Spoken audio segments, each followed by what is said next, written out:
Sky is so high, if you don't know how to fly, Angel is here to make you fly.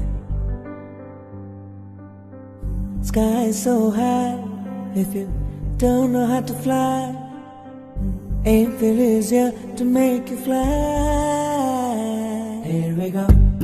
Hi, so everybody, welcome to today's lecture on personality development. So I will start introducing myself. I am Simanjali Jana and I am from Shimla. I live in Delhi at the moment. And I've been with aviation for more than 14 years now. And I started with Kingfisher in 2007, flew with them for around 5 years. I started as flight attendant and then I moved on to become a cabin crew in charge. Then in 2011, I joined Lufthansa German Airline based in Delhi. And until now, I was working with them. Okay, I enjoy reading, doing yoga. And that's about me, I think. So, everybody, I want one by one everybody to introduce themselves. Just a short introduction, okay? I'll call out your names and you can go ahead. So, okay, we start with Rahim. Can you please introduce? Hello, ma'am. Good afternoon. Good afternoon. My name is Abdul Rahim. I live in Mumbai, Okay. and I love to become. I want to become a like anything in airport. Like I love planes and skies, and to travel and to meet new people and to communicate with them. I love these things, so I want to become a anything related to planes Airlines. and things. Okay. And what are your qualifications? I'm 12th pass last year. Okay. And are you currently doing 12th. something else? No, nothing else. Okay, perfect. Welcome, Rahim. Okay, so now we go Thank you. to Angom Pushpa. Please tell me if I'm pronouncing your name right. Yes, ma'am. Okay, perfect. Yeah, good afternoon, ma'am. Good afternoon. Yeah, my name is Angom Pushpa Devi. I belong to the state Manipur and I finished my graduation last year from Christo Jayanti College, Bangalore. Okay, And due to this lockdown, I'm helping my niece and nephew in their studies. right. And my hobby is like playing with them always. And I love to help others. That is why I'm choosing this aviation line because I was totally like doing my graduation without uh, thinking anything. Okay, so you have no aim basically. So that's why you kept Yeah. looking fit. So, yeah. So one of my Perfect. friends just suggests me, you are very fond of helping others. So why don't you go in this aviation line? And I kept on searching, and I came to know about this Anfield Institute. So Nice. I go on it. Perfect. Thank you. So welcome. Yeah. So send a message. Okay, Sakshi, can we start with you then? Hello, ma'am. Good afternoon. Hi, good afternoon. My name is Sakshi Raptate. I recently passed my HSC. I live in Ahmednagar. And I want to become a cabin crew and I love traveling. Okay, and your qualification, sorry, did you say that? I recently passed my HSC. Yeah, okay, perfect. So welcome. Mahir, okay, thank you, Sakshi. Mahir, can we please have your Thank you. camera on? Yeah. Okay, before you start, Mahir, another thing, this is an introduction not only for me. I want you all to know each other as well. So please don't switch off your cameras. Listen to what the other person is saying, okay? Okay, Okay, ma'am. Mahir, go ahead. Hi, this is Mahir Nakwi, and I just recently passed my HSC exams. And I have worked before in a and in a theme park called Kidzania. Okay, It's yeah. located in Ghatkopar, and I Okay. have worked as a field supervisor over there. So I Okay. know how to so I know how to communicate with others properly, Deal with and customers. like I like to handle customers and I like to talk to everybody, and I read books as well. I read novels, and I used to play football before, but now it's like I don't like to play it, and I want to go in this line to know each and every other people in air, and I like to go on and work in airport Okay. because one of my relations is there in airport, and I want to like go and Explore touch that. yourself. No, like he is located in Qatar Okay. airport. Okay. Okay. Is Fine. outside. Good. Nice. Okay. So welcome. Okay. So next is Leku. Before I go ahead, I just want to tell you, everybody, just keep the introduction really short because then we start with the session. So just like something about yourself, your name, where are you from, your qualifications, that would be good. Okay. So next, okay, Pratik, can you Good hear me afternoon. now? Okay, Leku, please go ahead. Sorry. Yes, ma'am. Good afternoon, ma'am. Good afternoon. My name is Likheshwari. I am from Wardha, Maharashtra. I completed my diploma in nursing and currently I am doing degree in diploma. And I love traveling, so I choose this field. Okay, welcome then. Thank you.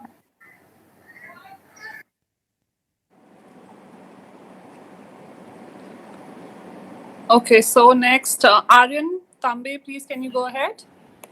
Hello, ma'am. Am I audible? Hi. Yes. Hello. Okay. So, good afternoon, ma'am. My Good name is afternoon. Aryan Tambe. I'm from Mumbai, and currently I am in third year pursuing BA in history from Ruia College, and I want to become a cabin crew. Okay, perfect. Thank you. Okay, then we have Dwaja. Dwaja, can you please switch on your camera and then we hear your introduction next. Hello, ma'am. Good afternoon. Good afternoon. Myself, Dhwaja Kasare, and I'm from Kolhapur, and Okay. I'm past my HSC. Okay. That's it? Yeah. Okay. So next we go to Mehak Patel.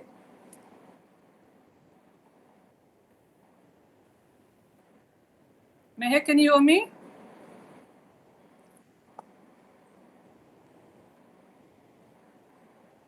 Okay, so I don't know. Can you just confirm? Can you all hear me? Ma'am, your mic Yes, is Yeah, off. ma'am. Yes, ma'am. Yes, ma'am. Yeah, ma'am. Okay, so Ma'am, we go on to the Mehak's next person. mic is off. Okay, but she can hear me, right? Mehak, can you switch on your Yes, ma'am. microphone? Yes, my Yeah. mic Okay. was off. Perfect. Yes. Okay, hello, ma'am. Hi, My name Mehak. is Mehak Arun Patel.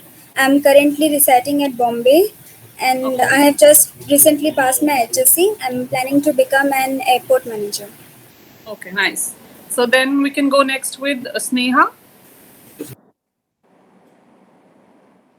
Hello, ma'am. Good afternoon. Good afternoon, Myself, Sneha. Sneha Dubey. I'm from Jabalpur, Madhya Pradesh. I recently passed my HSC from St. Joseph Convent School, Ranji, and Okay. I want to be a cabin crew because I love travel and learn about new culture. That's all. Okay. Thank you, Perfect. ma'am. Thank you. Then Shruti. Shruti V.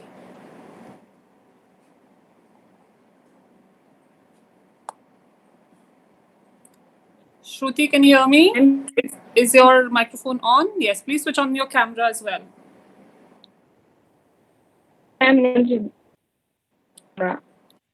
Shruti, your voice is breaking. Do you have good connection? Okay, perfect. We can see you now. Okay, not anymore. Shruti, is your microphone on? Yes. Okay, I think your voice is breaking because of the connection. Cannot hear what you're saying. Yes, ma'am. Can you just go into a better reception area so that we can hear you? And until then, we'll move on to Tiana. Good afternoon, ma'am. My Good name is afternoon. Tiana and I'm from Kerala. I have completed my BA Literature in English and I like to become a cabin crew because I love to travel and I want to help others. That's all, Okay, ma'am. perfect. Thank you. So, who else is there? Vipin, K just joined. Can you please introduce yourself? You're just doing a short introduction round. Yes, ma'am. Good afternoon, ma'am. Good afternoon. My name is Vipin. I'm from Kerala. Okay. I like to work as a ground staff. Um, What do you like doing? Your interests? My interest for playing cricket and football. That's Okay, perfect. Welcome, Vipin. Who else thank is you. there? Okay, then we have Swara. Swara, did we already introduce her? Hello, ma'am. Hi, Swara. Good afternoon. Good afternoon. My name is Swara Todankar. I am from Ratnagiri, Maharashtra. I recently passed my HSC and I want to become an airport manager. Okay, perfect. And any interests you want to share? I like to do traveling. That's Okay. So welcome. So then we have Sri Mol KP. I'm sorry, I don't know how to pronounce that. Sri Mol, yeah, perfect. I'm sorry. Can you just tell me how to pronounce your name? Srimol KP. Okay, Sri Mol KP, right? Perfect. Okay, go ahead, please. Ma'am, my name is Srimol KP. I'm come from Palakkad, Kerala.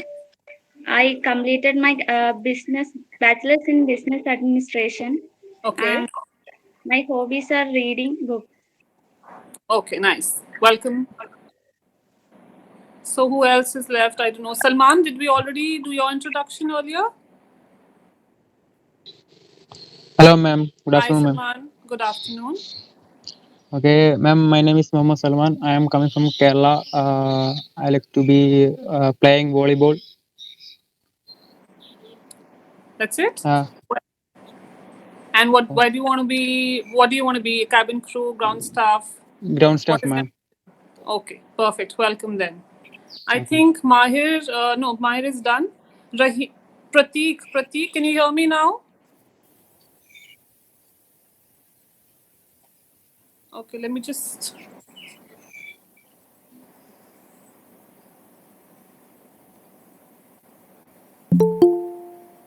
Okay, I think that's it for now. Then is everybody covered? Did I miss someone? Please tell me. You can switch on your mic to let me know.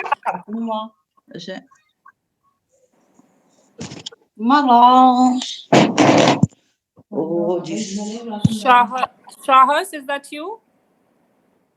Shahas, can you please introduce yourself?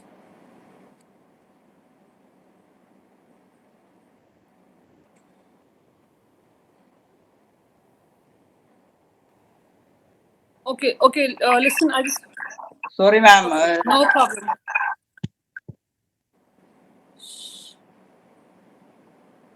Shahas, can you hear me? Please switch on your camera. Okay, we cannot do this forever. So please come back, switch on, be seated.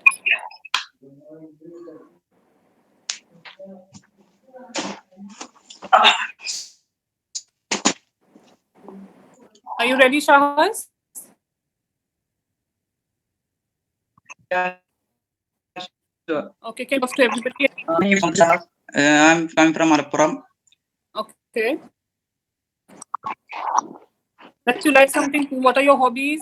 I finished higher secondary studies this year. Okay. And I like to read a lot. Okay, nice. And like to hear music. Okay, perfect. So welcome, Shahas. Is there anybody else who has not introduced themselves, please? Ma'am, go ahead. Me, Shweta. Okay, yeah, yes, Shweta, we come back to you. Sorry. Good afternoon, ma'am. I'm Shweta, coming from Kerala, Kannur. Presently, I pursued my graduation in BBA, and I like to be a ground handler. Okay. Okay, that's Any it, ma'am. hobbies? Dancing and singing. Okay, perfect. So, okay, for now, I think we only have those many people. So let me just welcome all of you. So we are going to do a personality development class today. And before I start, I just want to say this class is for you all, okay? If you want to benefit out of this class, you all have to interact. This is the right time to interact.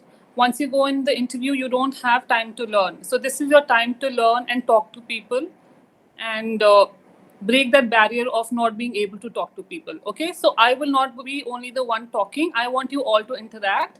Volunteer yourself when I ask something, and if you don't volunteer, I will start picking people, okay? Is that clear? Yes, ma'am. Yeah, ma'am. Yes, ma'am. Okay.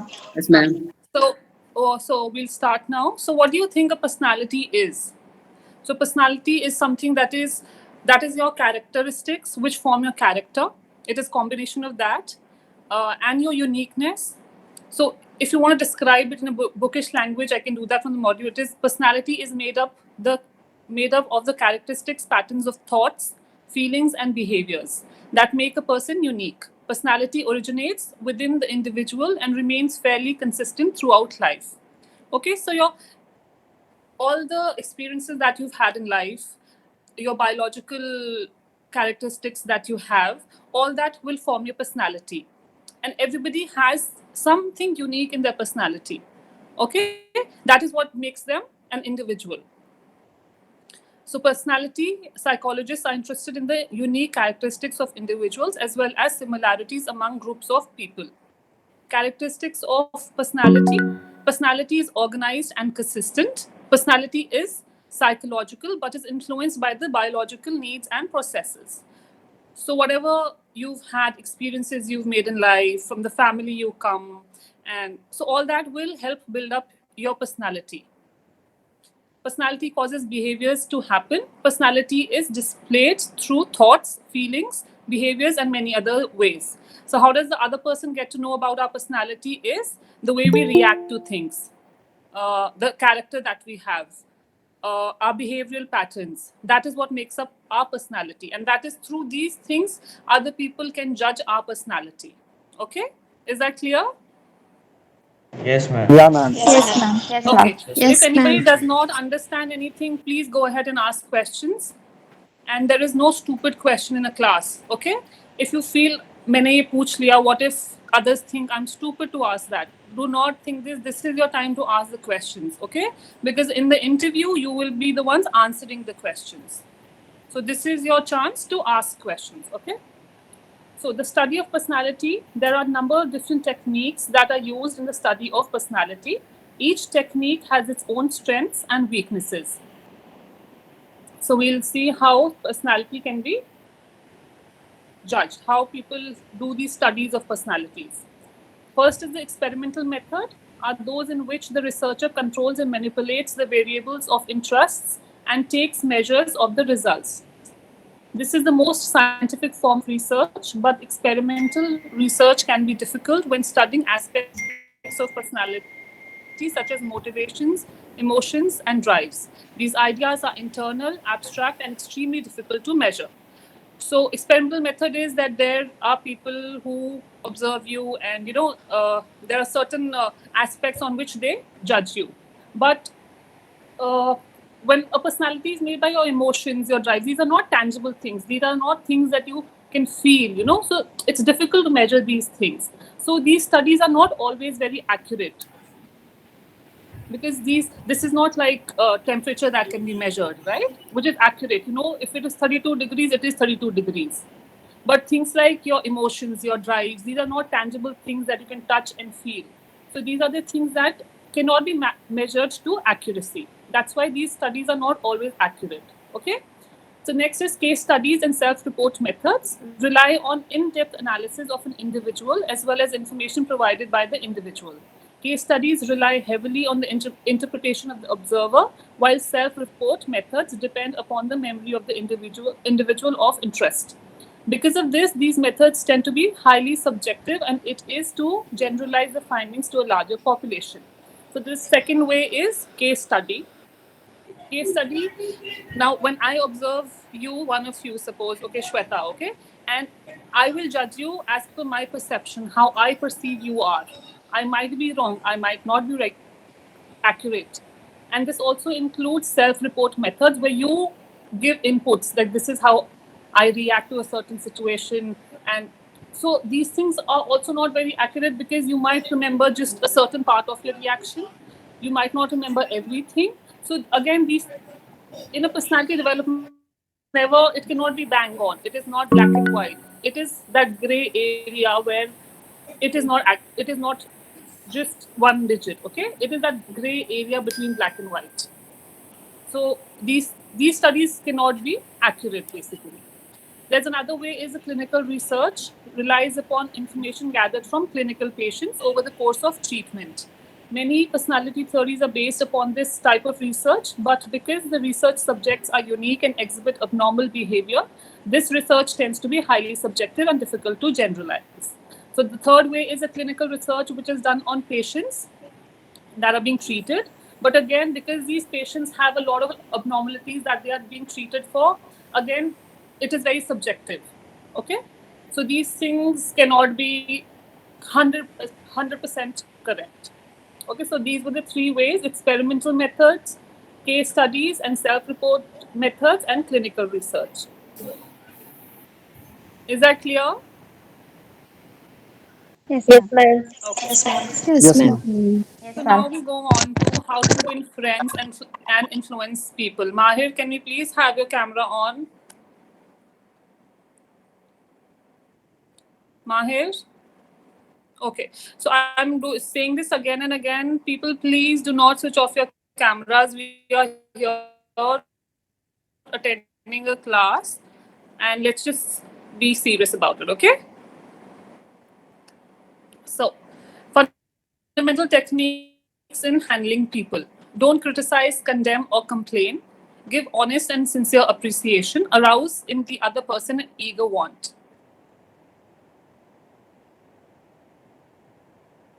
So whenever you to somebody who's a stranger and he starts by criticizing you, your first reaction is, okay, I don't want to talk to this person. Because nobody likes, okay, we are all humans, we like to be appreciated. Appreciates our good qualities, we tend to like that person and we go ahead and communicate more with them. So this is a very human and a general thing that everybody has. So you should always start with the positives. When you meet someone, you have to start with the positives. Starting with the negative is not a good start, and the other person might not show interest in you. Then give honest and sincere appreciation. Okay, so when I say you start with the positives, you say the good things, it doesn't mean that you make up things. Okay, it's not that you will start buttering up someone and saying things that are not real. So start with things, because we know, we also have been in situations when we say, oh, this person is so fake, right? So the other person can judge when you are not being honest with them. Okay, so you talk about them, the good things, but do not make up things to just be in the good books. And then arouse in the other person an eager want. So if you have traits that the other person finds interest in, they would show interest to get to know you better, to be, to communicate with you. So these are the things. Can someone tell me any other way that you think is a good way of starting to get to know someone? Anybody? Just anything. Apne experiences, say anything that you think.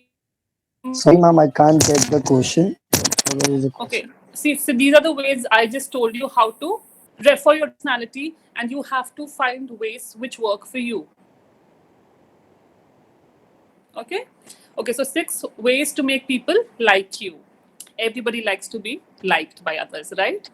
Yes. Yes? Okay. So, first, become genuinely interested in other people. Second is smile, which I don't see on a lot of faces right now. Yes. See, it brightens up the screen, right? Then remember that a person's name is to that person the sweetest and most important sound in any language. So when you address somebody by their name, it just feels a little more personal. The person feels a little more special. When you just address somebody by excuse me, hi, and if you say hi Dhwaja, how are you? So that person already automatically feels a little more interested, because they feel a little special, that you know their name, right? And if you are wrong, sorry, encourage others to talk about themselves instead of giving direct orders, which is simple. Like, you ask question instead of saying, so you say, instead of saying do this, you'll say, what do you think we can do? How can we do this? So then you get to know the ideas what the other person has. Instead of just saying, do this like this. This has to be done. Go to that market and buy this. Instead of that, what do you think? Where can we get all this? Okay. So you ask them questions and you get things. Let the other person save face. Okay. So what is saving a face? Can someone tell me what does save this sentence mean? Let the other person save face. It means dignity, show dignity. Yes. Who's that? Shahas? Yes. Yes. That. Yeah. So when you're working in, okay, we'll take an example where you're working on a flight, and this is your first flight. Okay, you're a new crew, and you have a purser who comes and you're serving in the cabin, and you do something wrong. You make a mistake, which is human. Everybody does. I have done it. And the purser comes up to you and she says, "You know what? You're not supposed to do this like this. The coffee goes first, and then goes the milk, right?" But when somebody says that to you in front of like 100, 200 passengers, that is not the correct way of doing it. Okay, you have to that person has dignity. You listening. So there's a difference between hearing and listening. So to be a good team member, to be productive, and to have a good work environment, you have to have the ability to listen to other people. Nobody likes to be not heard. If I'm talking to you and I see that you're not even paying attention, I will not like it. And same goes for you, right? Stages. So then we can go to stages of listening process. First is hearing, then is focusing on the message. So then you focus on the message, what the other person is saying. Then you understand, comprehend, and interpret. So then you understand what the message is. Then you try to break, analyze it. Then you respond, and then you have to remember what you listened. If you don't remember, I said something to you, I told you what are the ways you can make people like you. You understood, you listened at that moment, but you did not remember. So if you didn't remember, it will not help you. So you have to listen, comprehend, and then you have to respond to it, and then you have to remember it. Okay? Everybody understands the stages of listening? Yeah. Yes, Yeah, ma'am. Okay. yes, ma'am. Anybody, if anybody has a question, please, you can cut me in between, and you can go ahead. Okay, anytime. So then, how to listen well? So these are the ways which will help you to listen well. The following tips will help you listen well. Doing these things will also demonstrate to the speaker that you are paying attention, while you may in fact be able to listen while looking down on the floor. Doing so may imply that you are not. So when I'm talking to you and somebody is just like looking somewhere else or just looking down, you might be listening to me. Probably you are paying attention. But what message will it send me that you're not paying attention, right? So what are the ways that will help even the speaker understand that you are paying attention? These are the things. You have to maintain eye contact. These are very important tips, especially when you appear for an interview. You have to make an eye contact, okay?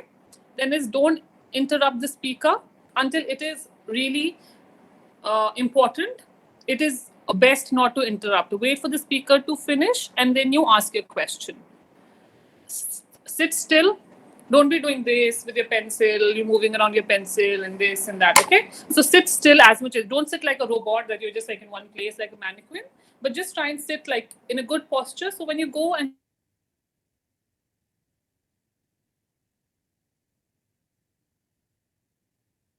so don't sit like on the tip of the chair where you cannot sit still for the next 15 minutes, okay? Take a nice, comfortable seat and then tell them to go ahead with the interview. Then nod your head, which I see Lekhu is doing, which makes me understand that I perceive that you are listening to me, okay? Yes, ma'am. Perfect. Lean forward towards the speaker, like probably I am right now.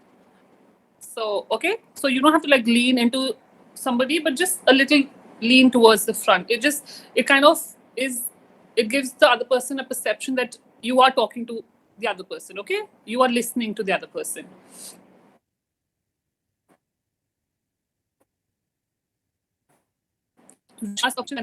So how do you know somebody is listening to you?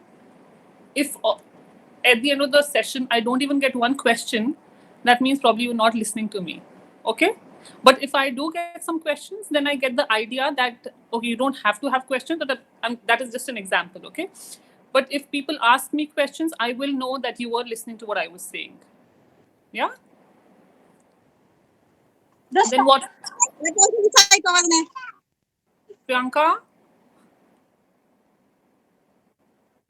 can you please switch on your camera? Okay, I'm not going to say this again and again. People, please, I want all your cameras on.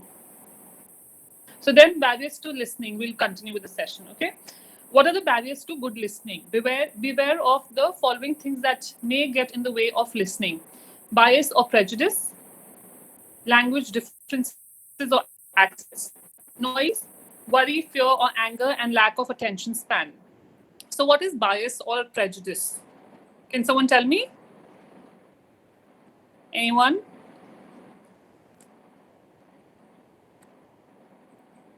No one wants to say anything?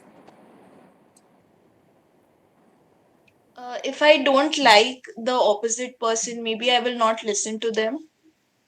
So I Yes. have bias in my head about That's them. correct. That's yeah. So when somebody already is, you have a perception about someone, suppose I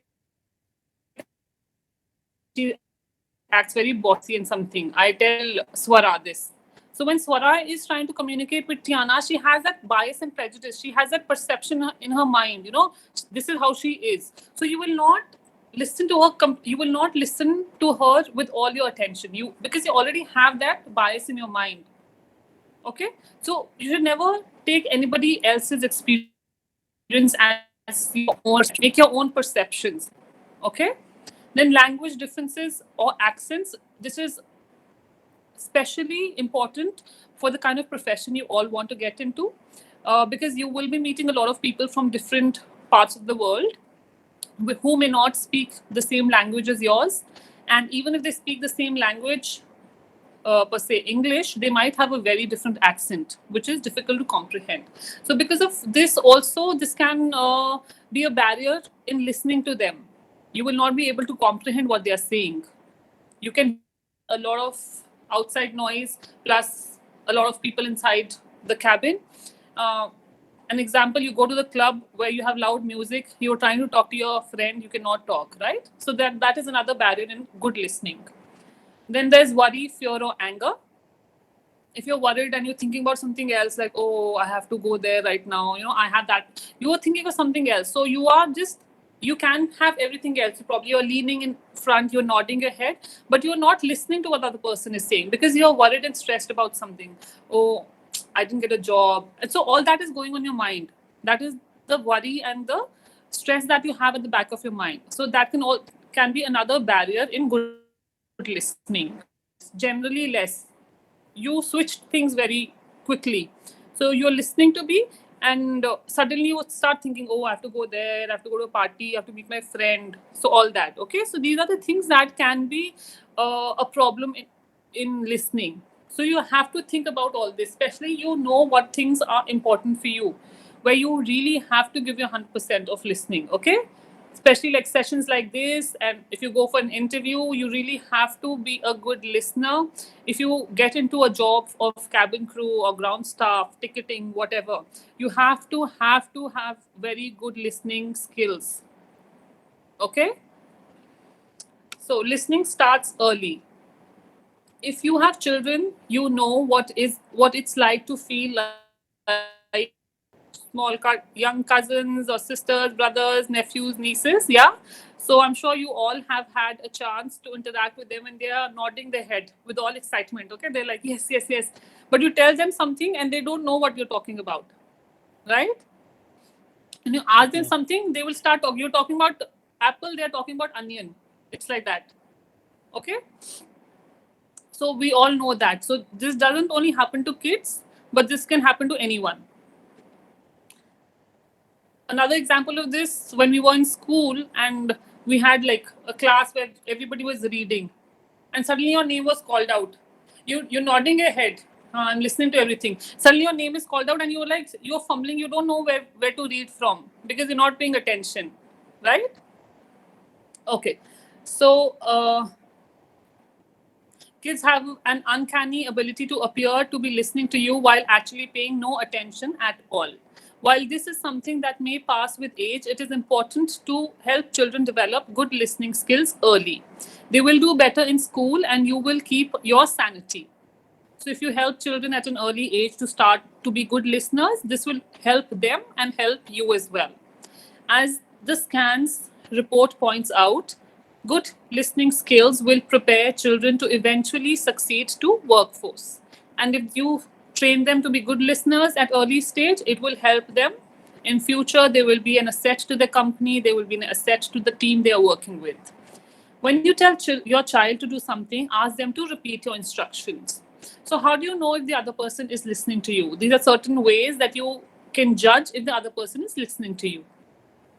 So if I'm saying something and I ask you a question and you are lost, I know that you're not listening. So asking questions is a good way to judge if your message is received well. Okay? Then teach your children to maintain eye contact while talking to or listening to someone. So eye contact is very, very important. And this is exceptionally important for all of you. Because you will be in situations where you are interacting with people physically while you're talking, and body language, everything. Read out loud to your child and then engage her or him in a conversation about what you have read. Okay, so I tell you something, I can read a line, and then how do I judge if you understood? Probably tell her to give an example of what I just said. Okay? Engage a child in an age-appropriate activities that promote good listening. So nowadays there are a lot of activities that are available online that you can check how to increase good listening and all that. Okay. So tip number 1: speak clearly. Is very, very important for the other for you as a speaker to deliver your message correctly. You have to speak clearly for the other person to understand what you're saying. So they've given examples of all these tips that they've given. I'm just going to read out the example. If you don't understand anything, you can tell me, okay? Last week, my husband and I went to a grocery store. Okay, can we do this? Would you guys like to read it out for me? It'll be a good practice for you. Okay, we'll do that. Yeah, ma'am.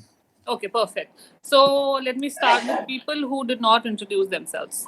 We still have them. Manushri Manoj.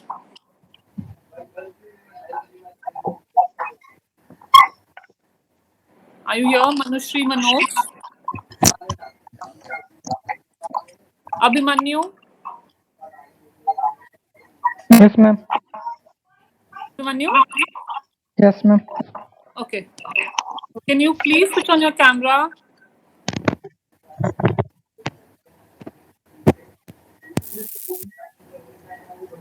Okay, yes, perfect. So can you do you have these modules that we have, right? That I have, I'm reading out of?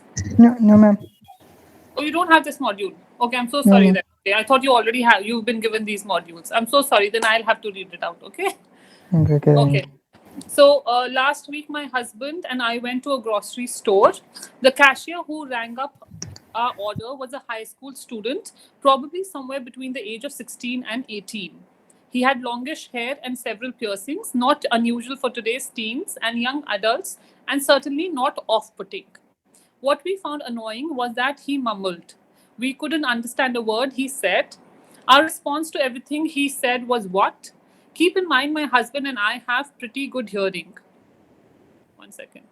It's possible the same can't be said for some other customers. Since the grocery store is located near 2 large retirement communities, many of the customers in the store were senior citizens. Not all senior citizens have hearing problems, but many do. And not all teenagers mumble when they speak, but many do. If you want, you can mumble. So this is just one woman, she's talking about her experience at a grocery store, where she's saying the person at the counter was a young guy who had long hair, and the way he was dressed. She said that is all normal because that is the way people, youngsters, dress these days. But what was off-putting, what was annoying, was when he spoke to them, he was mumbling. So what he was saying was not clear. So this was a barrier in good listening, in good communication. This was the barrier because he did not speak clearly. Okay. So then this tip, so the first tip is to speak clearly. Then is tip number 2, don't interrupt someone at work unless you need to tell him or her something extremely urgent. So when you are working and the other person, your colleague, is busy working with something, do not interrupt until you feel it is really the need of the hour. It is really urgent and it cannot be kept for later. Let them work on that.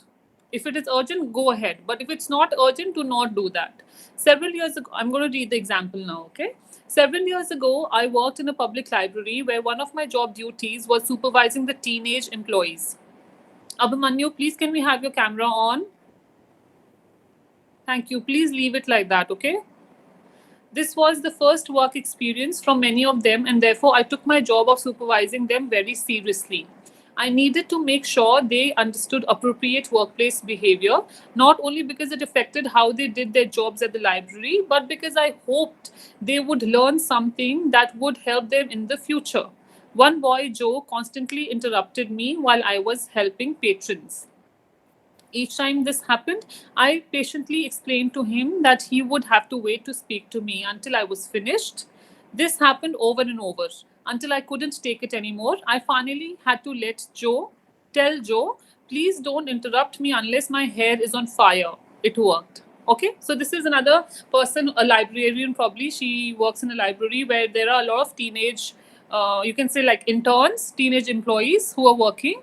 And there was this one particular person called Joe who would always interrupt her while she was working with other patrons. Patrons are people other than who are always like members of the library. So whenever she would be helping, Joe would come and interrupt. Okay, where is this? Where is that? So she let it go a few times, but her work was being affected because of that interruption. So finally, she had to make it very clear to Joe that do not interrupt until my hair is on fire, which means until it's really urgent, do not interrupt when I'm working. Then is tip number 3, dress appropriately. Many people, including adults, are confused about what to wear to work. That's why I sometimes think it's easier if you have to wear a uniform. However, that's the case for only a few jobs. Others will have a pretty stringent dress code, which also takes the decision out of your hands. Many employees merely tell you to dress appropriately. What does that mean anyway? Casual clothing is usually okay for most jobs. Generally, jeans and t-shirts or shorts and t-shirts are okay. Make sure your clothes are clean and your jeans aren't ripped. Don't wear t-shirts imprinted with things that may offend others, even if you personally aren't offended. Girls shouldn't wear revealing clothes, for example, short shorts or micro mini skirts. Okay, so dressing appropriately is very important. So even when you go for an interview, dress like for the job. Okay, so dress for the job that you want to join. Dress for that role. And when you're working in a certain organization, you have to dress appropriately. Okay, for the profession, most of the professions that you are looking forward to, you will have a uniform. So that question of what to wear goes out of the way, but dressing, whatever the dress code is, something very important is your dress, your uniform has to be very clean. It has to be ironed, it has to be washed properly, regularly, and it should fit well. If it doesn't fit well, it doesn't look good. You don't look good, your personality doesn't come out in a good way. Okay, so it has to be clean, smelling fresh, looking fresh, and it has to be a good fit. Okay, and especially when you're interacting with people, you will be in very close proximities, especially when it's an aircraft. It's a compressed cabin, so the same air revolves inside the aircraft. So smells are, after a certain time, they become very, very enhanced. So if you don't smell fresh, the other person, and you are very close to the passengers. Okay, when you're serving, you are literally going over the person sitting on the corner seat, on the aisle seat, to serve the window passenger, right? So you're going very close to the passenger. So your uniforms have to be very, very clean, washed regularly, ironed properly. Then is tip number 4. And okay, 1 second, sorry.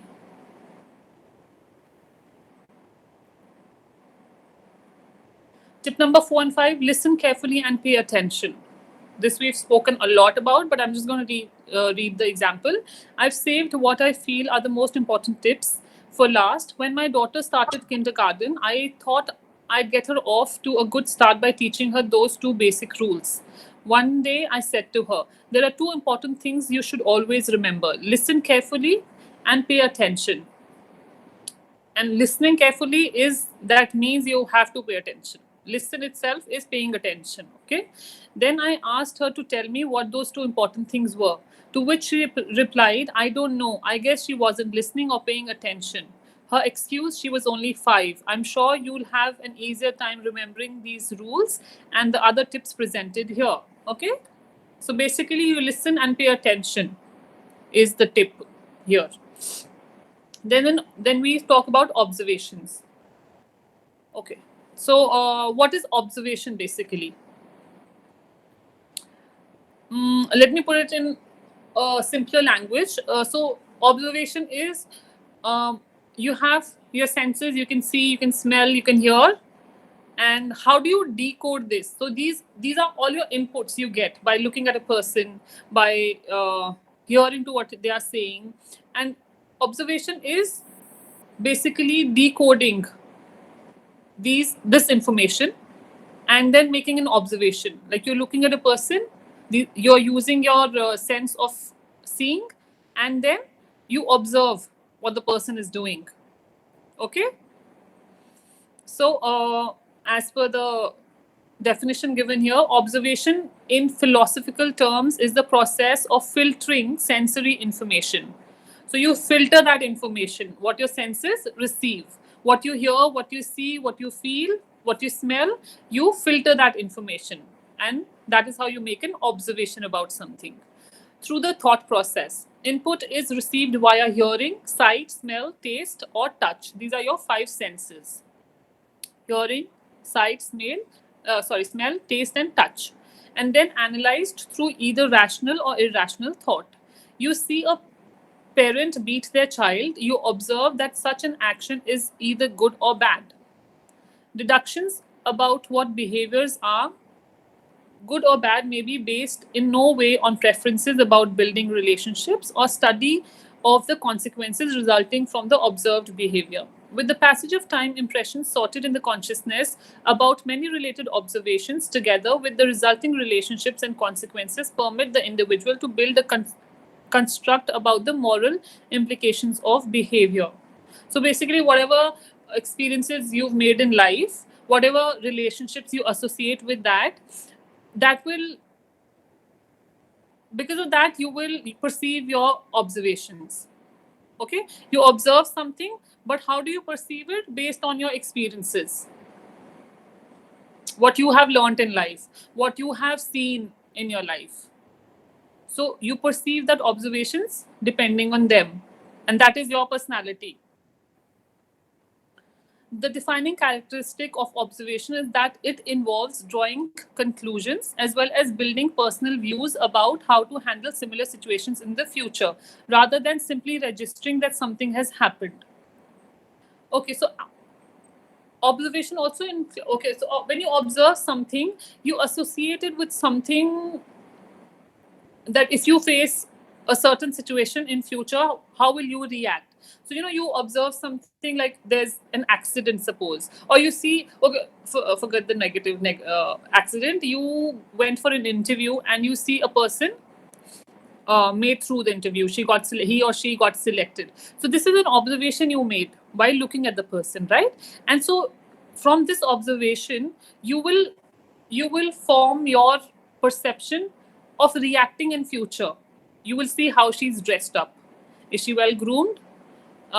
She has all the documents that she needs. So when you observe all that, you do the same things when you go for an interview. Okay, so this is like a learning. When you observe someone, you see and observe, and you take what you need from that. Okay, from the observations that you made. But according to Jiddu Krishnamurti, observation does not imply drawing conclusions and building personal views. He stressed the non-accumulation of knowledge, such as observation, he asserted, make the mind free. So Jiddu Krishnamurti, I don't know if you all know, he was a speaker, and I think he was a philosopher from Andhra Pradesh. As far as I, does anyone of you know who Jiddu Krishnamurti is? Anybody? No? So he was a public speaker, and he was a philosopher from Andhra Pradesh. And he said this, that, you should not let your views or personal perceptions come in the way of your observations. And when you do that, this makes your mind free. When you just observe somebody without bringing your personal experiences into it, your mind is free. You can observe clearly, because you're not you're not making perceptions of what you had, what situation. If you had a similar situation in the past, you do not let that hinder your observation. So when you're looking at somebody, you just observe that. You see what's happening. You do not make an instant perception about it. Okay. So then observation is creative. Okay, this all can seem a little too much to take in, okay? But once you have your modules, and when you read this again, you will be able to associate with it. You will remember. If you're listening right now, you will be able to remember, and you will be able to understand what I'm saying. Okay? Because this is a lot of information that you're getting. Observation is creative. Now, how is it that people keep thinking about what they don't want, even when they are hugely motivated to manifest? So, how is it that people keep thinking about what they don't want, even when they are hugely motivated to manifest something new? It's very simple. If you are in a situation you don't want to be in, and you observe it or notice it, you are thinking about it. That means you are intending its continuation. For example, if you are overweight and you are intending to be thin, and you go to the mirror and see your overweight body, you just intended the opposite of what you want, thereby negating your intention to be thin. That's harsh, isn't it? Okay. So when you are in a situation, and see, when somebody wants to lose weight, is a very common thing these days, and you look at yourself and you just see the negative part. You see, I'm fat, I'm fat, I'm fat. So what you're putting out, your intention is not that you want to be fit. You are thinking that you're fat. You are fat, and that is the thought process that's happening. You're not thinking the positive aspect of what you want. So what you think is what you manifest. So basically, your thoughts form the results that you get. So instead of looking at the mirror and just thinking, I'm so fat, you should think that I want to be fit. If your thought process for everything becomes like that, you will see better results. So when you say, oh, my communication skills are very bad, oh, I don't think I can talk to a stranger, just start a conversation. You are thinking of the negative aspect here. So you will not get positive results. What you need to think is that I have to work on my communication skills. I want to be a good communication. I want to have good communication. If I want to get the job, I will have, and I will work towards it. When you start your process like that, you do get positive results. Okay? Okay, we'll review the rules of intention manifestation. All thought is creative. Every thought is an intention, including your perceptions. Observation is active reaction, not passive witnessing. There's no such thing as observation without creation. 100% responsibility. You are many people who like to blame things on situations, who like to blame.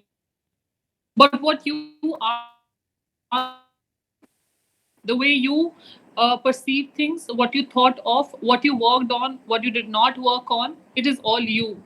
So blaming others, they will be in a better position to get a job. So what you are right now is 100% your responsibility, is what you have done. Right? I'm not saying it's wrong or it's right, but you can always make better of any situation. Always remember that, okay? Only the present is real. You only have power in this present moment. The past and future are merely projections you are creating right now. If you remember that X happened in the past, you are creating that past right now. To remember is to think, and to think is to intend. So we've heard this a lot of times. Live live in the moment. Live in the moment. Don't think about your past. Don't think about your future. But it's not easy. It's easy said than done. Okay, it's very easy. I can tell you. Okay, listen. Don't think about what happened in your last interview. Think about what is happening right now. Don't think what will happen in tomorrow. But as humans, we intend to do that. But as far as you can control that, as to whatever extent, your intention should be to live in this moment. Think what you can utilize this moment for. Okay, don't think पिछला interview मेरा crack नहीं हुआ. I should have done this better. I should have done this better. I would have gotten through. But thing is, think what I can do right now. I can work on my communication skills. I can work on my interpersonal skills. I can read more. I can listen to. I can probably just watch English movies if nothing else. Okay, so these are all ways that you have to do in the present without thinking, अच्छा इसका result क्या होगा? The result is going to be what you're doing in the present. So don't think it's going to be. If you work right now, the future will be good. So don't think इसका आगे क्या होगा क्या नहीं होगा. You have to work in the present. No denial. You cannot uncreate what you've already manifested. Once something has manifested in your reality, it's too late to uncreate it. The mere fact of observing it will perpetuate it. It makes no sense to deny what you've already created. If you perceive it, you've made it real. So basically, some people like to live in denial. Until you accept your mistake, you can never work towards correcting it. So when something has happened, it has happened. You cannot undo it. You did not crack an interview, you did not crack an interview. Instead of saying कि नहीं उन्होंने ऐसा किया, इस वजह से नहीं हुआ, उस वजह से नहीं हुआ, you accepted this happened and now I will work towards this. And only then you can move forward. If you don't accept it, you will not be able to go ahead. Okay? Mahir, are you sleepy? So all observation is creatively biased. The key is that when you observe your current reality, you always observe it with a bias. Your bias is rooted in your beliefs, but let's simplify that model to just 3 general biases: positive, negative, or neutral. All observation can be assigned on these 3 bias values. Suppose you observe the current state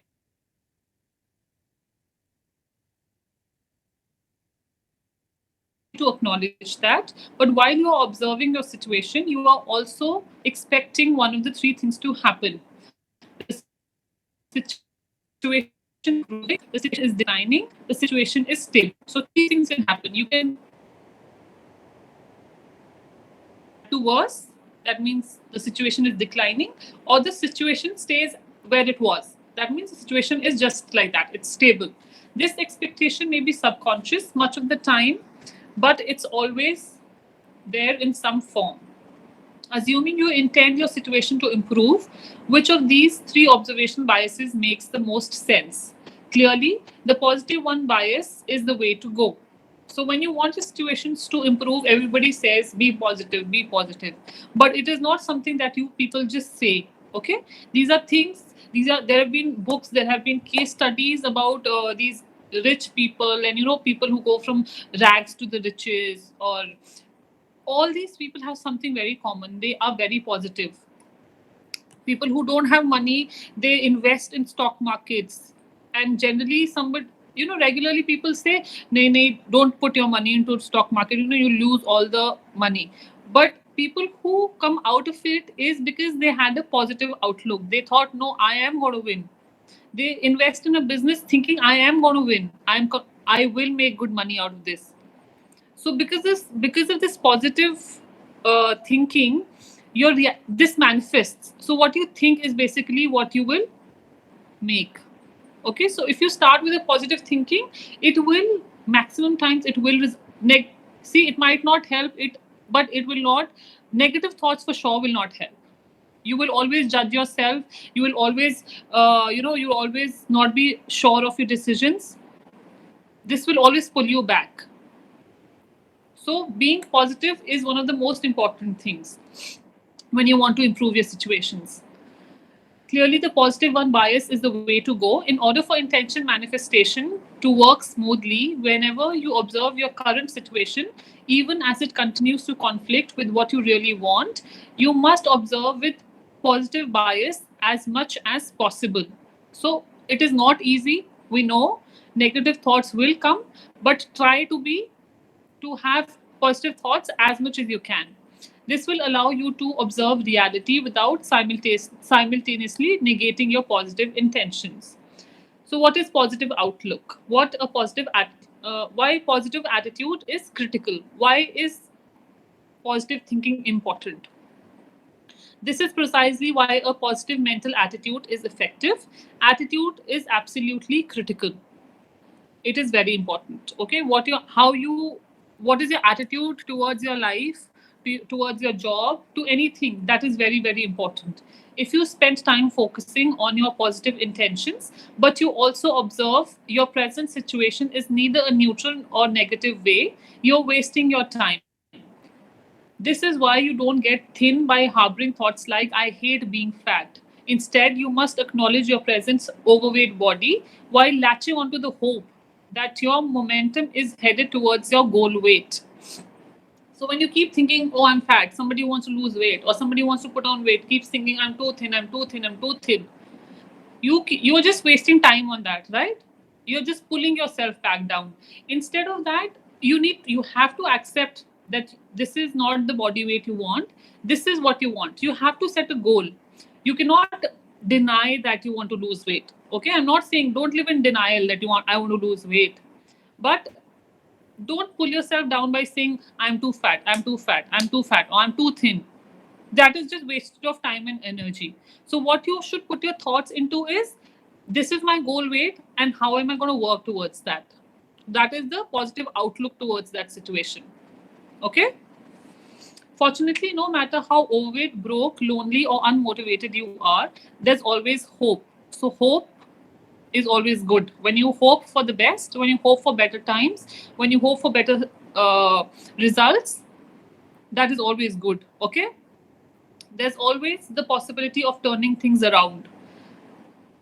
Even if pure dumb luck is the only ray of hope you can accept right now, that's a step in the right direction. Hold that hope as a general positive expectation rather than becoming attached to just one way your positive intentions might manifest. For example, you might focus on the hope of attracting better financial luck, but don't assume that it will come in the form of a lottery win. So when you have hope, there's always a way. Where there's a will, there's a way, right?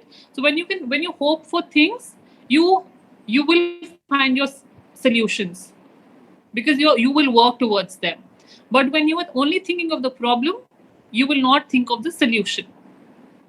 Okay, when you're only thinking are ye ho gaya, are wo ho gaya, you will not think how to turn that situation around.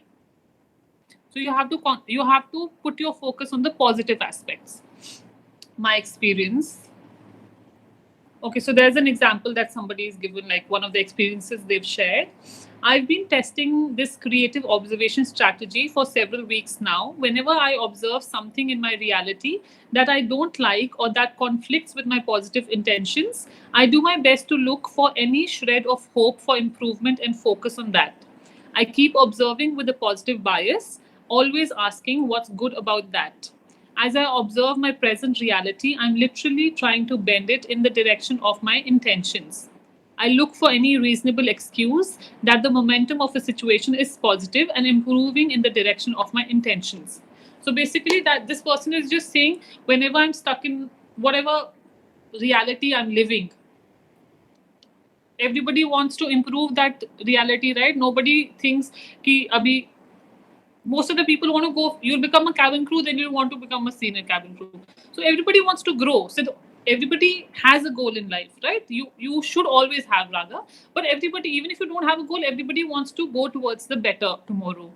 So when you think of the positive things in your reality, it will help for you to grow towards that goal. Okay? Communication. There is much communication is very, very important, as you all know, especially in our job. because you will be continuously interacting with people, whether it's over the phone, whether it's person to person. You're a ground staff, you are at a call center, or you are at the ticketing, reservation, you're a cabin crew, whatever field you choose out of all this, you will always be interacting with people. Okay, so communication, being able to communicate effectively, is very, very important for your job. So there is much discussion in the academic world of communication as to what actually constitutes communication. Currently, many definitions of communication are used.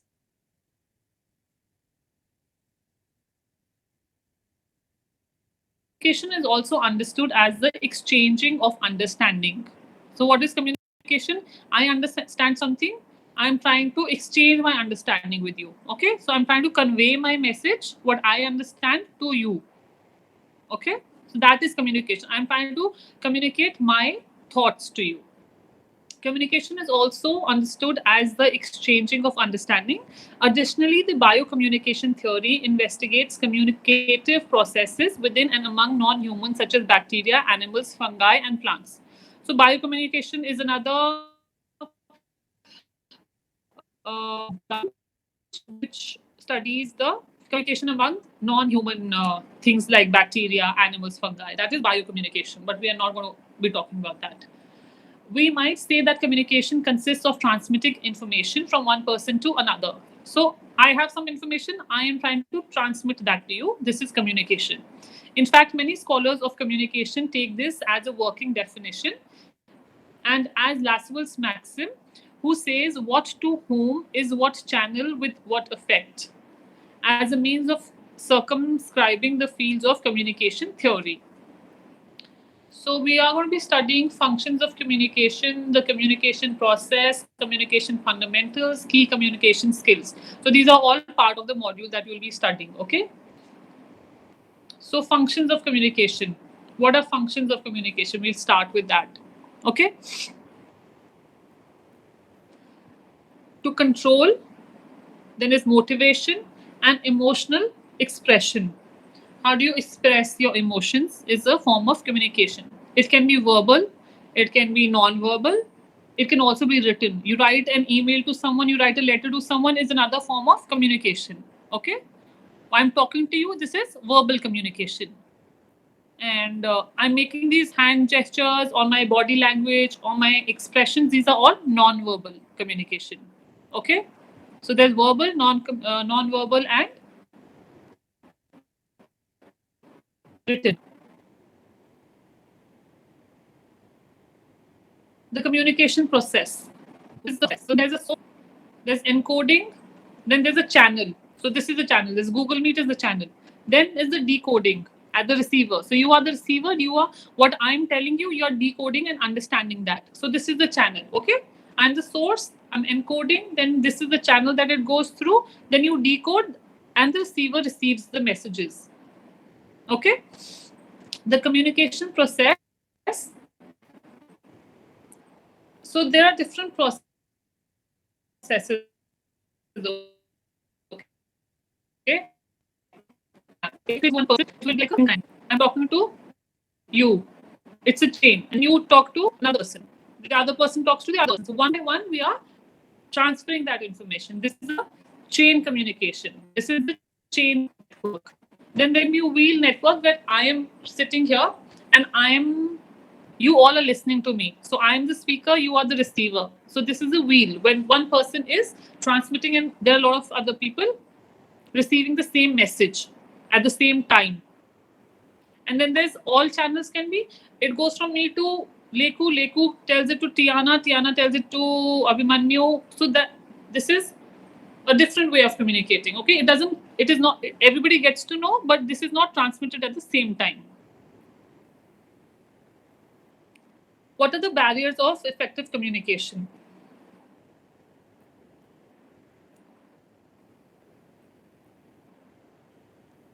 Okay, just a second.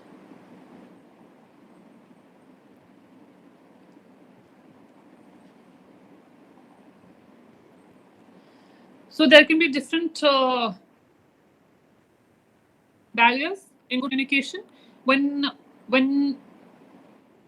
you're not filtering the communication or what you're listening to. The information is not filtered properly. That can be a barrier to good communication. I say something, you do not filter the information correctly, so you did not understand the message correctly, right? Or maybe the information that I am supposed to give you, I did not filter that information correctly. So this is wrong communication. This can be a barrier in communication. Selective perception. So I say something, but you perceive it as something else. I send a message, but now see, you are suppose 20 people. I make a statement, but everybody perceives it in a different way because everybody has their own thinking process, their thought process, and they have their own situations and experiences. So everybody receives the message in a different way. So this can be another barrier in clear communication. Okay. Then there is emotions. Emotions is another way of which affects your perception. Or suppose there's stress or worry that we already spoke about, and there's anger. I cannot communicate well when I'm stressed and I'm angry or I'm worried, and you cannot receive the message well. So these are emotions that come in the way of good communication. And there's obviously language barrier, which can be a very big communication barrier. When I don't speak your language, like a lot of people who are from Kerala, I don't speak your language, you don't speak my language, okay? So this can be another barrier communicating, though it can be overcome because communication is not only words, it is the expressions, the body language. See, if somebody you don't understand my language and I'm angry, you might not understand what I'm saying. But when you look at my body language, when you look at my expressions, when you listen to my tone, you know that something is wrong. The person is upset. You get the message, probably not a clear message, what the words are not clear, but you understand that I'm angry. Okay, so this can be another barrier that when you don't understand the language, you do not get the message completely. Okay, so filtering, selective perception, emotions, and language. These can be barriers in good communication. Key communication skills. So what are the skills you need for good communication? We spoke about one in a lot of detail, which is listening skills. If you do not have good listening skills, you cannot communicate because you don't listen, you don't understand, and then you don't respond accordingly, right? So if you don't listen, your listening skills are not good, there will be no good communication. Then is feedback skills. At the end of the session, if I tell you, okay, you need to tell me what did you like about the session, what you did not like about the session. If you give me a good feedback, it's a good communication, because in future, if we have another session, then I will work on those things, right? If you give me a good feedback, or if I suppose I teach you every day and I observe everybody's progress, and if I don't give you a good feedback, the communication is not complete, because for what I am here, I'm not doing that. You are not improving because I'm not giving you I'm not giving you good feedback. So feedback is another thing that you need to have for good communication. And then is presentation skills. The way you present your thoughts is also needed for good communication. Okay, so like we already spoke, listening is with the mind and hearing is with the senses. So what you do from your ears is only hearing. You only hear. And listening is what you do here in your mind. You understand, that is listening. Listening is conscious. When you're really consciously sitting, you are paying attention, that is listening. An active process of eliciting information, ideas, attitudes, and emotions, interpersonal or oral exchange. Okay, so what is the basic difference between hearing and listening is hearing is only sensory and listening is in the mind. Okay. Okay, so we go on to the second module now, which is called empathy. Can someone tell me in any can someone explain what empathy is? What do you understand when I say empathy? Anybody, whatever you know, whatever you understand. It doesn't have to be like a perfect definition. No one? Should I ask someone?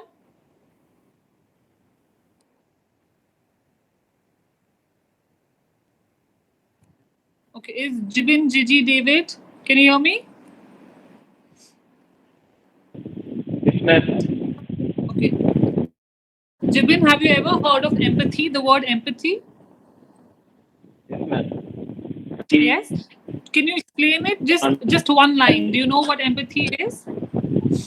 Ability to understand others' feelings Sorry? and share. It's the ability to understand and share the feelings of others. Okay, yeah. Okay, yes. Right to a lot of good. Thank you. So there's sympathy and there's empathy. Okay? Okay, so sympathizing with someone is like you feel bad. You see somebody in a bad situation, you feel bad for them. Okay? You think, oh, this there's a loss and I feel bad for that person. But empathy is literally like putting yourself in their shoes, like putting yourself in that situation, and then what you feel for that person is empathy. Okay, so there's a slight difference between sympathy and empathy.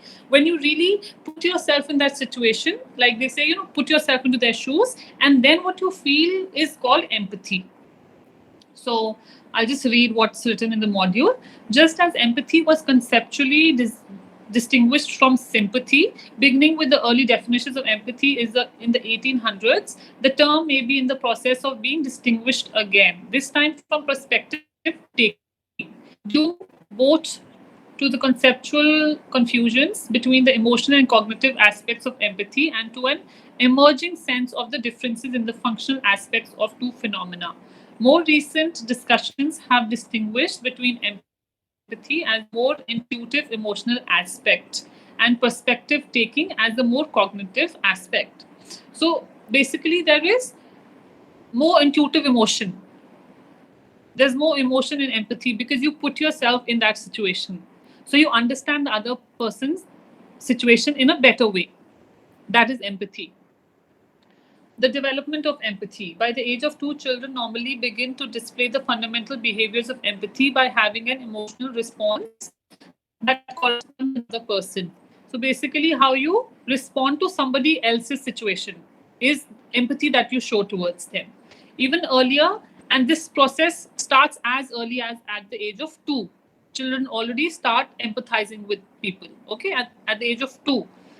Even earlier, at 1 year of age, infants have some rudiments of empathy in the sense that they understand that just like their own actions, people's actions have goals.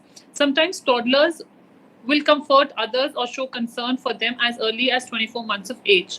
Also, during the second year, toddlers will play games of falsehood and pretend in an effort to fool others. And this requires that the child know what others believe before he or she can manipulate those beliefs. So basically, if you know what the other person thinks or how he thinks, what are his beliefs, then you will empathize with them better.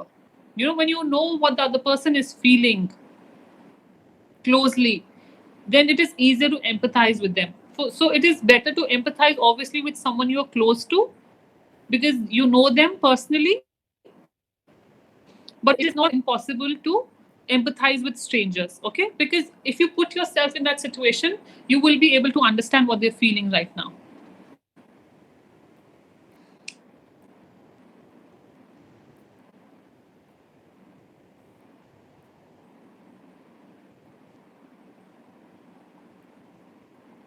Okay, so then we'll go on to emotional intelligence. What is emotional intelligence? Emotional intelligence describes the ability, capacity, skill, or in this case of the trait EI model, a self perceived ability to identify, assess, and manage the emotions of oneself, of others, and of groups. So, what is emotional intelligence? It is basically to identify, assess, and manage your emotions, the other person's emotions, or a group of people where you can understand their emotions is called emotional intelligence. Okay? Some people are more emotionally involved, so their emotional intelligence will be higher than somebody who is not so emotionally involved. And this can, a lot of situations can help, can affect that. If you are in a situation, if you see someone in a situation that you've been in, so you will understand them better, right? Because you've gone through that situation. So here your emotional intelligence will be higher. than someone who probably has not faced that situation. Different models have been proposed for the definition of emotional intelligence, and disagreement exists as to how the term should be used. Despite these disagreements, which are often highly technical, the ability emotional intelligence and trait emotional intelligent models enjoy support in the literature and have successful application in different domains. So basically, they're talking about how emotional intelligence was. History of that, how different models were set up to define emotional intelligence. And basically they say that there are two models which are most accepted, which are ability emotional intelligence and trait emotional intelligence. These are just words that are good to know. You don't need to know, but it's good to know. Defining emotional intelligence. Substantial disagreement exists regarding the definition of EI. EI is emotional intelligence, with respect to both terminology and operationalizations. There have been much confusion regarding the exact meaning of this construct. The definitions are so varied, the field is growing so rapidly that researchers are constantly amending even their own definitions of the construct. At present, there are three main models. Okay, so basically, this emotional intelligence is still a thing which is still being studied. A lot of research is being done on this. So new definitions coming, new features coming, because this study is still new. So a lot of changes in this. A lot of definitions keep coming up. Basically, but emotional intelligence, how to assess your emotions, the other's emotions, or a group of people. So basically, they're talking about three models here, which is ability, emotional intelligence model, mixed. Second is mixed models of emotional intelligence, and then third is trait emotional intelligence model. Yeah. So there are three models in respect to emotional ability that they're talking about. So the first is the ability-based model. Salvoy and Mayer's conception of emotional intelligence strives to define emotional intelligence within the confines of standard criteria for intelligence. Okay, if this is too much of information for you all in one day, you can tell me. We can just revise what we've done so far. If you think this is too much of information for one day and it's difficult to understand all this in a single session, we can brush up what we've done so far. Because if you don't understand what I'm saying, then there's no point, right? I think it's fine, Teach. Everything is so basic, so I think it's fine. It's fine for you. How about the others? It's fine, ma'am. It's fine. Okay. Fine, ma'am. Yes, ma'am. Can you revise? Fine, ma'am. Just because one person says fine, everybody does not have to say fine. Okay, so if you feel other way, just tell me. Ma'am, can you revise from the first? Who's this? Ma'am, Abhimanyu. Sorry. Okay. In the end, last 10 minutes, we'll keep for questions. You can ask questions from today's module. You can ask questions if you have something about the job. You can ask questions if you know what to do. In the end, do a question, okay? Or probably I can ask me. Yeah, ma'am. Okay? You are not there to deal with only one passenger, okay? So you have to divide your time accordingly. You don't have a lot of resources that are available on ground. You have a very limited resources. You have to work around them, what you can do with them. It is not, if you have a medical emergency, it's not like a doctor will come and take the patient. You have to deal with it. So there are a lot of things, so there will be a lot of situations which will be different from the ground situations. Okay. But Thank you as so far much. as you can work towards it, and you already have customer service experience, it is definitely it will help you. Thank you so much, ma'am. No problem. Okay. Next. Ma'am, can you please tell about the interview session? I mean, like how the interview go? Like first round, second round, third round. Or I heard about it. So this, you have just started with this course. Like, when did you join?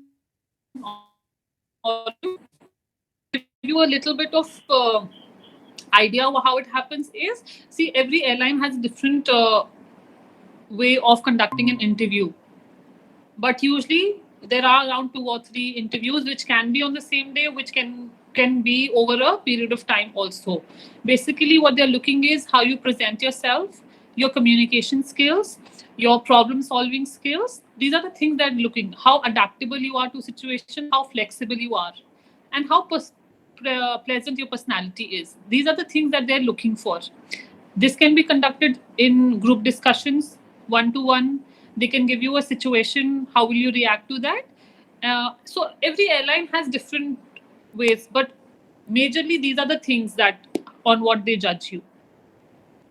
But you will learn all this over the course of time. So you will be prepared for the interview. Do not be scared, and you will be in a better situation once the course is finished. Okay, you will be in a better situation. So anybody else? We have last 2-3 minutes. So anybody wants to ask something, please go ahead. That's it. Anybody has anything to any feedback for me? That would be nice.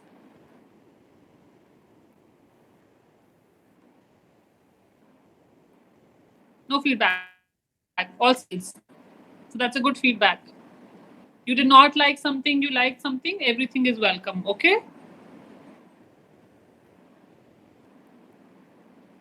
No feedback for me? Okay, I take that as a good feedback then. Yeah, we have learned a good Somebody wants to things. talk? Okay, perfect. So any other questions, if any? So just see, in today's time and age, you have a lot of things available online. What you are taught here is part of the module. But the more you read, the more you research online is going to be beneficial for you. So I want to encourage you all to do that. Okay, use the resources that are available today. Use them. See interviews, see videos, read about it. All that is not a part of the course, but it will help you all in the longer run. So I just want to encourage you all to do it. Okay. Yeah, ma'am. Okay. Thank you. Thank you all. You have a good day ahead. Have a good day, ma'am. Bye bye. Have a good day, ma'am. Thank you, ma'am. Thank you, ma'am. Thank you, ma'am. Bye bye. Thank you. Okay, bye. Bye, ma'am.